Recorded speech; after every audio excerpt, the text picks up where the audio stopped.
Olá, dando sequência então ao nosso bate-papo sobre saúde da mulher. A gente vai falar agora também sobre os desafios, né? A gente já entendeu a importância da mulher se colocar como ser desejante, né? Se colocar o que eu preciso para realmente me satisfazer, para eu sentir um bem-estar também na área sexual, né? E isso ajuda muito a se colocar como mulher empreendedora também, saber conhecer o seu próprio corpo. Mas vamos falar também um pouquinho sobre os cuidados que a gente precisa ter, acho que é inerente, os riscos que tem também das relações, né? E aí estamos aqui agora com a doutora Tassiana Moreira, que é infectologista, e com o doutor Charles, né, que continua conosco, que é ginecologista e sexologista. Vamos falar então, temos um caso de epidemia, eu desconhecia totalmente, né, mas temos um caso de epidemia de sífilis, quais os cuidados que a gente tem que ter, a informação é muito importante, né? Como a gente consegue. A gente Como é que a sabe gente como chegou se nesse ponto, cuidar, né? como ter a cultura, como despertar a cultura da comunidade, né? De que a gente sabe os cuidados que precisam ter, né? Mas como a gente faz para realmente as pessoas se sentirem partes disso, entenderem que isso pode acontecer com elas, que isso não é algo que a gente vê na televisão, né? Como educar a comunidade? Bom dia, muito obrigada pelo convite. Eu costumo conversar com os meus pacientes e costumo conversar com os meus amigos a respeito, e eu digo assim: transar faz parte da nossa saúde, né? Então a gente não vai orientar que as pessoas não transem. E existe uma mandala de proteção. Existe a possibilidade da camisinha, existe a possibilidade da PrEP, né? Então a gente também orienta as pessoas e existe, claro, um dos principais é a testagem regular dessa nossa mandala.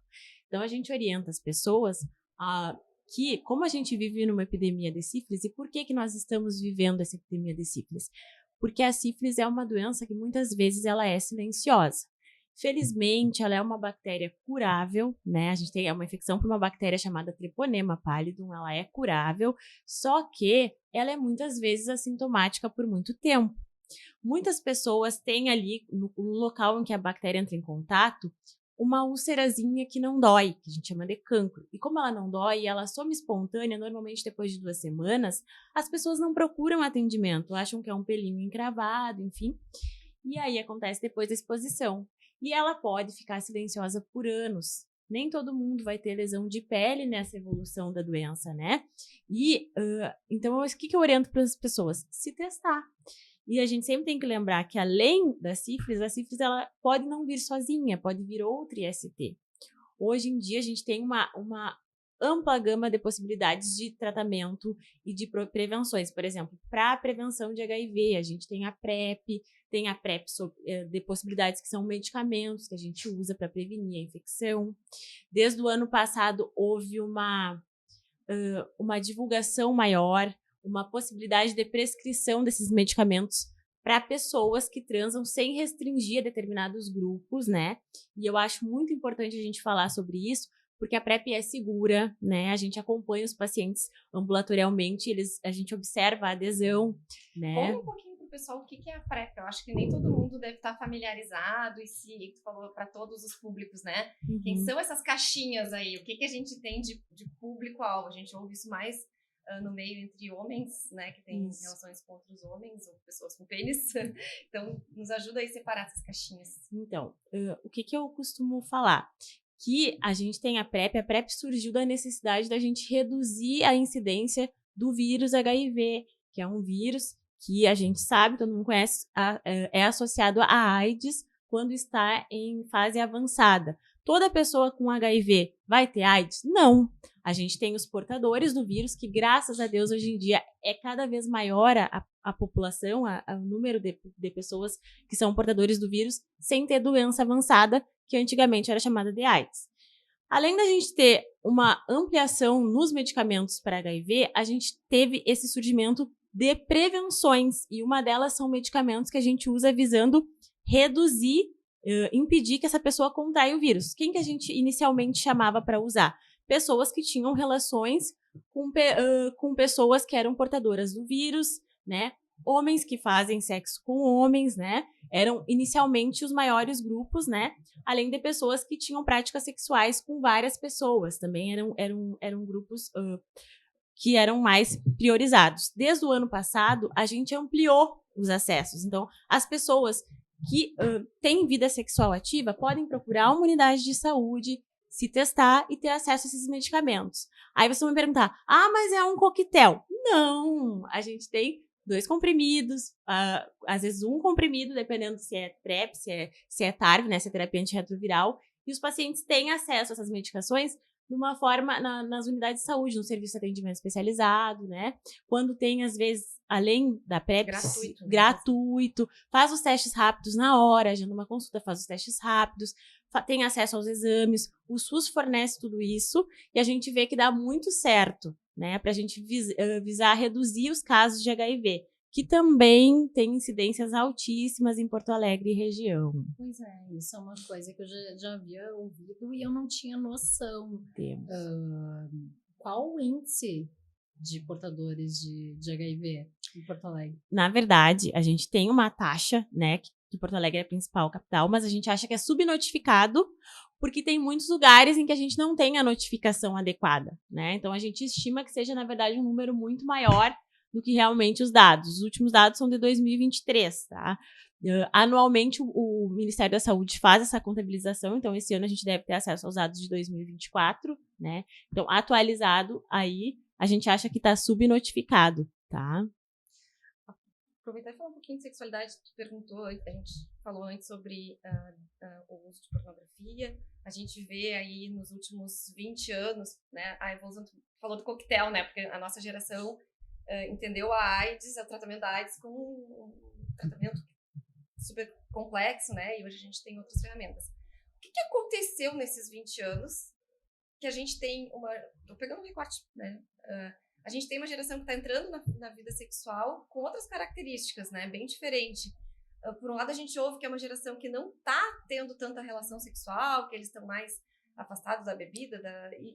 Por outro lado, a gente tem um aumento dessas doenças. Ajudem a gente a entender as velhas da outra geração. Só respondendo a pergunta que eu falei da subnotificação, claro. A gente estima que 1 a cada 50 pessoas em Porto Alegre seja portadora do vírus HIV atualmente. É 2% da população. Mas as pessoas não tem como não saber isso. Tem, porque o vírus... Estão se relacionando, injetando droga.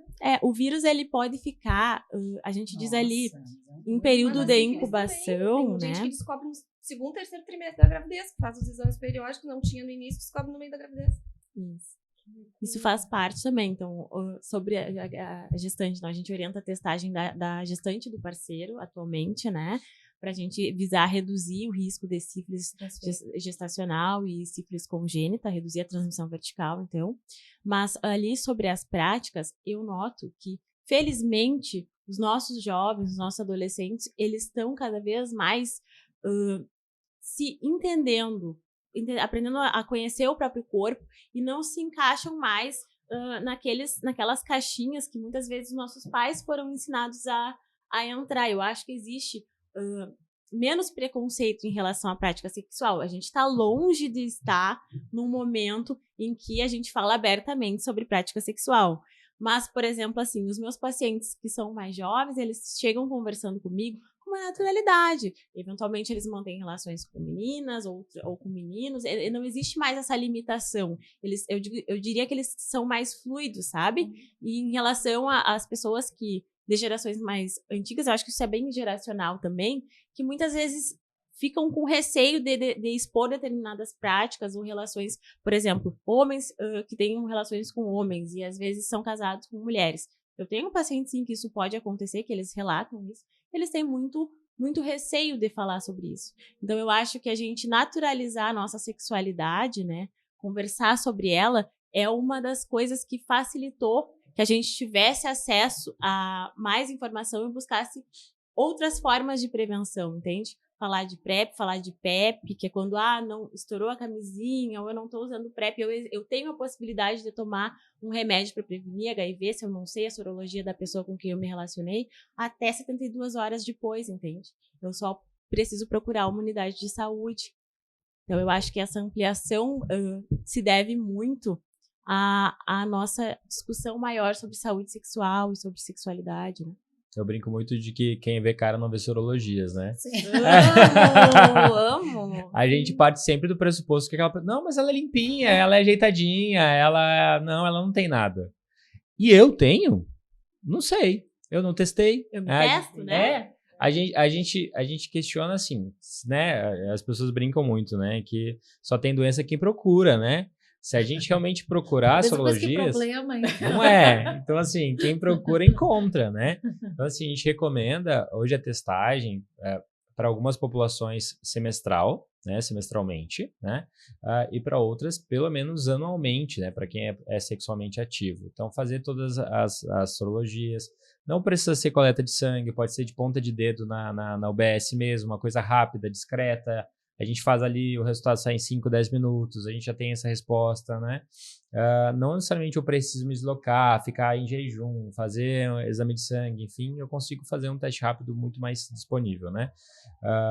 E uma coisa que eu acho que a gente estava falando de o que mudou, né? Principalmente da geração HIV, que pegou Cazuza e todas as questões, acho que as duas gerações elas se diferenciam especialmente porque a geração que pegou Cazuza cresceu com o fantasma da AIDS, né? Que a gente chama de síndrome da imunodeficiência adquirida, né? A SIDA, né? Cresceu com o fantasma da AIDS, então falar de sexo era, né, especialmente na população entre homens que fazem sexo com homens, era dizer que eles tinham um rótulo de HIV, né? E acho que isso gerou um cuidado necessário, né? E que hoje a gente não vê tanto mais essa sombra por vários motivos. Porque a gente não tem mais a questão da AIDS, da morte iminente, como a gente tem hoje. A Tassiane vai falar melhor do que eu, mas a gente não tem mais pessoas morrendo de AIDS, né? Ou morrendo de HIV. Tem pessoas morrendo com HIV, mas não por causa disso, né? E outra que a gente... as pessoas começaram acho que um pouco até negligenciar o próprio cuidado por não verem mais a sombra do HIV.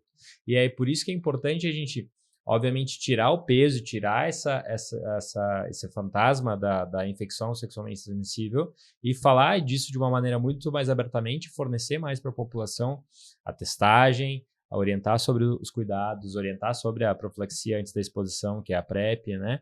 Orientar sobre os cuidados gerais para que as pessoas façam uso.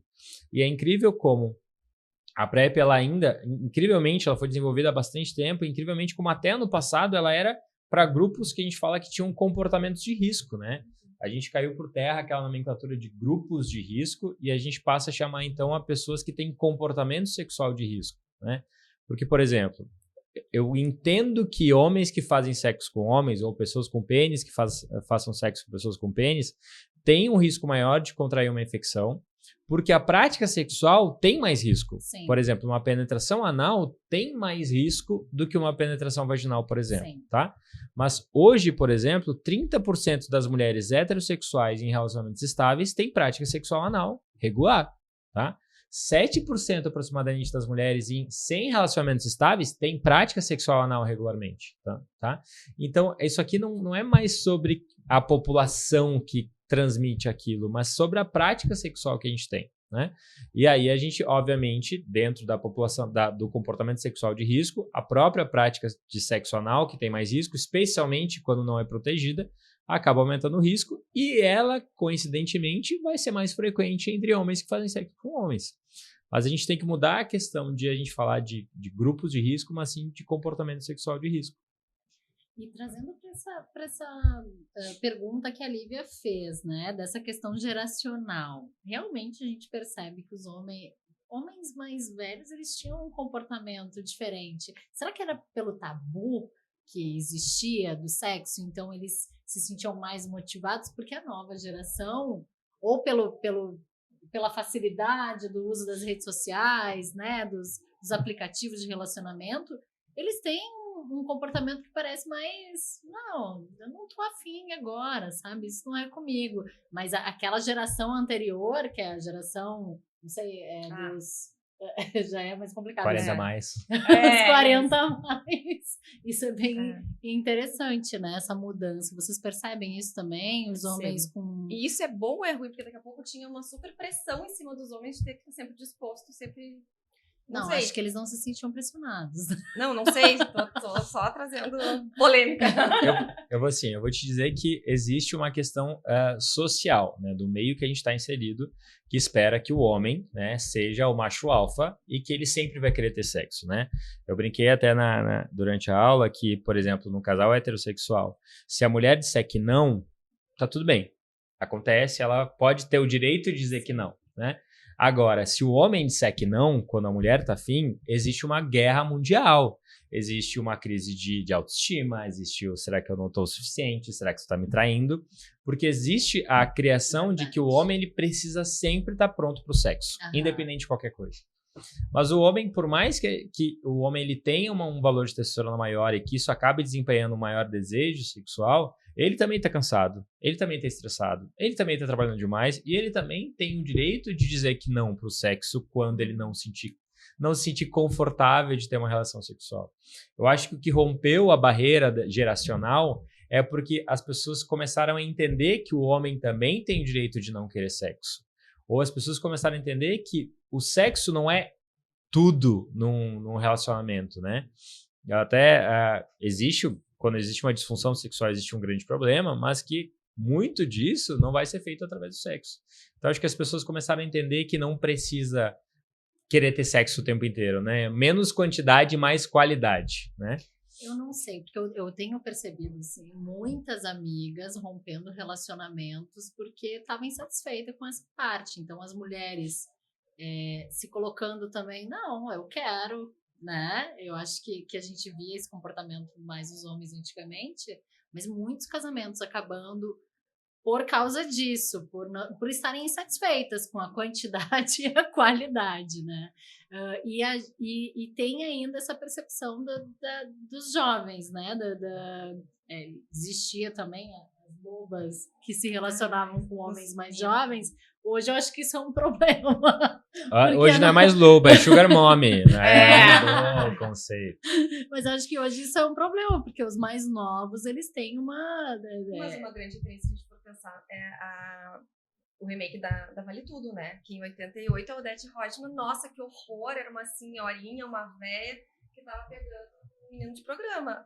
Hoje, ninguém tá criticando. Diva. Exatamente. Ídola. Maravilhosa, tá pegando Cauã Raymond, meu Deus, né? Sim. É uma mudança cultural, as mulheres se colocando também como mulheres, né, que querem... Que não aceitam qualquer coisa. Que contam onde é que tá o clitóris. Olha só se tá no lugar. Exatamente, está no lugar certo. Exato, essa falta de desenvolvimento dos homens daquela época também, né, de não entenderem o que a mulher quer. Eu acho que tudo isso tem mudado, né, não tá tão fácil assim... fazer sexo, tem que agradar o parceiro também, a parceira no caso. Eu acredito, obviamente é estranho falar sobre empoderamento feminino sendo homem, né, é óbvio, né, não é meu lugar de fala, mas o empoderamento feminino permitiu que a mulher dissesse, aqui o meu clitóris, né, é assim que eu quero ser agradada, e eu quero ser agradada, e eu vou ser agradada, senão eu vou trocar de parceiro, senão eu vou procurar alguém que me agrade, porque durante muito tempo o patriarcado exerceu quase um poder, quase não, um poder sobre a mulher, né? Silenciar a sexualidade da mulher. E a gente já falou disso, mas da mulher negra mais ainda, né? Muito. Tem um livro da Bell Hooks que se chama Irmãs do Inhame. E ela fala, acho que no 3º ou 4º capítulo, sobre as meninas negras que desde pequenas são ensinadas a se cobrir de uma forma que a gente entenda que o mundo é um lugar perigoso e que a gente... se expor, tanto que eu mesmo sou uma pessoa bem tímida, tá? Se expor, ou a forma como a gente se coloca para as pessoas, vai determinar o comportamento delas em relação a gente. Então, existe, nesse livro já fala até sobre a questão da vestimenta feminina, né? Que a gente cuida até a vestimenta. Claro que é o olho do patriarcado, é o olho do homem em relação a gente. Mas é uma forma de se proteger né? Claro. De tu pensar como que tu vai te colocar naquela situação ou diante daquela pessoa. Então, esse livro eu acho que aborda bastante, sabe? É um dos livros que eu gosto muito. Vamos botar na lista, né? Mais um. Maravilhosa. Mas, desculpa, acabei te interrompendo. Mas é exatamente isso que vocês frisaram, né? Essa questão de a mulher, antes ela era voltada para a procriação, né? E a mulher, a única função sexual que ela tinha era procriar e gerar mais filhos, né? E aí, falando, inclusive, sobre a mulher negra, a mulher preta, né? Da época dos senhores de engenho, ela era o brinquedo sexual de um senhor de engenho, né? Ela não tinha direito ao corpo, ela não tinha direito a nada e nem ao direito sexual. E, felizmente, a gente tem um processo evolutivo. Ainda, aí a Tassiane está aqui para reforçar isso ainda, existe a questão da restrição do comportamento sexual da mulher, existe a pressão sobre o comportamento sexual da mulher. A mulher que ela quer transar no primeiro encontro, ela não é a mulher para casar. Porque ela não pode transar no primeiro encontro, ela tem que ter pudor X.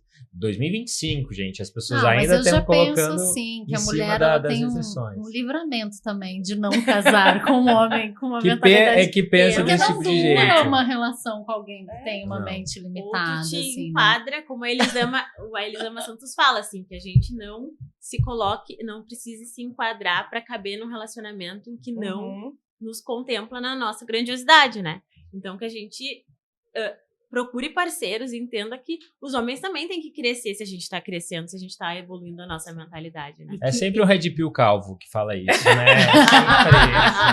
É sempre alguém O assim. relacionamento, ele não é tudo, ele é uma das coisas. As mulheres estão vendo o grupo de amigas também, né? Cada vez mais mulheres viajando juntas, rindo, tomando vinho juntos. Isso é maravilhoso. Mulheres viúvas, eu não sei, os homens morrem antes, estatisticamente, e às vezes é a libertação dessas mulheres que passaram a vida inteira naquela relação vazia, né? Servindo. Então, eu vejo cada vez mais mulheres que não querem se relacionar, que não querem, ou que se entrarem no relacionamento, tem que ser um relacionamento bom, sabe? Isso é muito bom. Do tipo, não interessa o que ele quer, se eu sou para casar ou não. O que interessa é o que eu quero, né? Isso. Então, é importante. Eu acho que esse autodesenvolvimento é todo... É o que faz a gente estar aqui hoje, tendo um evento para mulheres, né? E mudando conceitos, mudando paradigmas. Mas eu queria agradecer de coração, doutora Tassiane. Obrigada por trazer informação aqui, né? Em um ambiente que a gente não... As redes sociais limitam a nossa informação. Então, como que essa informação chega se eu não estou buscando por ela? Porque a rede social, o algoritmo da rede social, ele vai te mostrar somente o que tu tem interesse. E aí, quando a gente está falando de um risco em relação à saúde sexual, né? Quando tu não busca esse tipo de informação, ela é inacessível. E a rede, tínhamos os prós e os contras, né? Hoje no Netflix eu assisto só o que quero, não vejo propaganda, não vejo informação do órgão público, né? Então isso nos limita. Realmente, pode estar acontecendo uma epidemia aqui e a gente desconhecer totalmente a forma. E o ambiente da consulta... aqui, a minha ginecologista nunca sugeriu que eu fizesse um exame, né? Então, quando tive grávida, 9 anos, minha filha já tem 9 anos, era um pré-requisito, mas isso, né, anualmente eu vou lá e isso não tá. Exame de sangue, tem uma série de outras coisas, mas não tem essa testagem. Então, isso precisa passar como um mantra, né, no ambiente clínico, mas a informação é muito importante para que a gente vá lá e procure exatamente, né, o que fazer, enfim, como escolha descobrir. Parceiros, escolha médicos, escolha tudo, né? Escolha, poder de escolha. Mas muito obrigada, doutora Tassiane, doutor Charles, Lívia, por ter trazido, né, participado do painel, adorado o tema e trazido para o nosso podcast. Amei estar aqui. Que legal. Obrigada, prazer conhecê-los. Obrigado.